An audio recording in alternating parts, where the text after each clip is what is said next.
Twibuke rero imvo zatumye tuja ku rugamba, kuko izo mvo tuzibutse niho n'abana bacu batazosubira kwanjanjwa. Tutagiye tuributsa abana bacu tuti Uburundi bwari bumeze uku, aho twavuye hari hameze uku, abana b'iwacu bava basamara tugasubira kuja mu magume twari turimwo.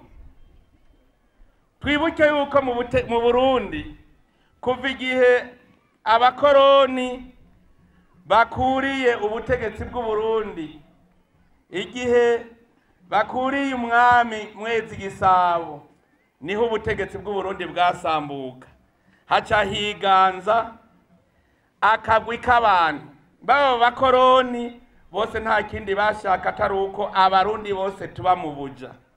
Hariho abarundi bihenda bakibaza ngo hariho ubwoko bwari bumerewe neza n'ubwari bumerewe nabi. Sivyo, kuko iyo igihugu kigwaye, igihugu ni nk'umubiri w'umuntu, naho kuba gaherereza ikagwaye umubiri wose ubugwaye. Hajya ntihagire uzovuga ngo arahiriwe hari uwundi murundi mwe nabo amerewe nabi, mwese mamugowe. Abarundi rero twese twari twaragowe.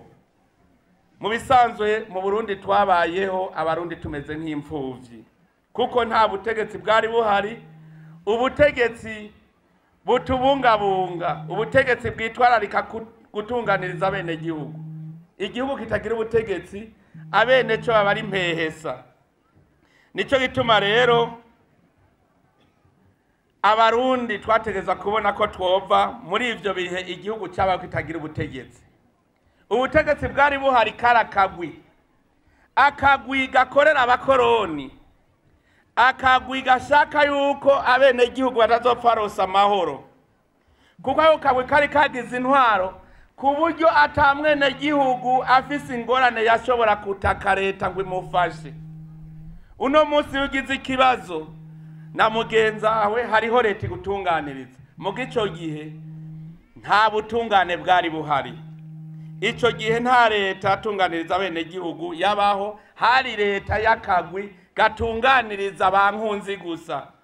Muri buko ico gihe twavuga ngo niho hari imvugo ngo utagira umwana imwaro, hari imvugo ngo ka mwana wa mama, akarenganyo kari karihaye ikibanza mu Burundi. Hari intwaro kajyanisha miryango, aho hazi intwaro ivuga iti iki gice cy'abarundi ni cyiza, iki naco ni kibi. Yari intwaro kajyanisha miryango ituma abarundi dusubiranamwo. Abana igihugu rero twaza twarihebuye, kuko utagira umuvyeyi agutunganiriza uba wihebuye. Nta mugambi w'iterambere wabaho, kuko twarara ntibuca. Umwe wese yabona yuko amaraso y'umugabo arayamuraye mu nda. Uwo mugani niwo wonyene twagenderako. Nta numwe yiyumvira umugambi w'iterambere uzomuha inyungu mu myaka iza, kubera wabuzi yuko wamaze guhunga. Naho ryari ryarakabonetse aho leta igira inzego z'umutekano zijejwe gutoteza bene gihugu, aho kubacungerera umutekano. Mu 1993 umwizero waruje mu Barundi, aho twavuga ngo tugira rero twinjire mu ntwaro ya demokrasi, haze abategetsi batowe n'abene gihugu, nukuvuga bagiye gukorera abene gihugu. Wabaye umwaka wari uw'umwizero, abene gihugu baja mu matora baritorera indongozi. Mugabo ke kabiri kakagwi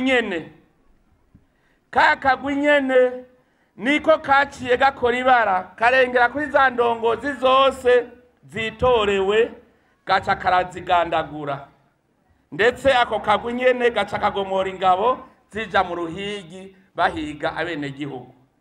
Ikibabaje muri vyose bashoboye kugandagura abategetsi muga bazi neza ko atabutegetsi bashizeho kugira ngo abenegihugu duce tubimpehesa duce dusubiranamwo. Ico gihe muravyibuka harabuze gitabara, abarundi barasubiranamwo kubera atabutegetsi bwari buhari bubanguranya, kubera ivyo vyose vyatewe n'ako kagwi. Nico gituma ako kagwi ntagire uzohirahira ngo akite ngo abahutu canke abatutsi canke abatwa.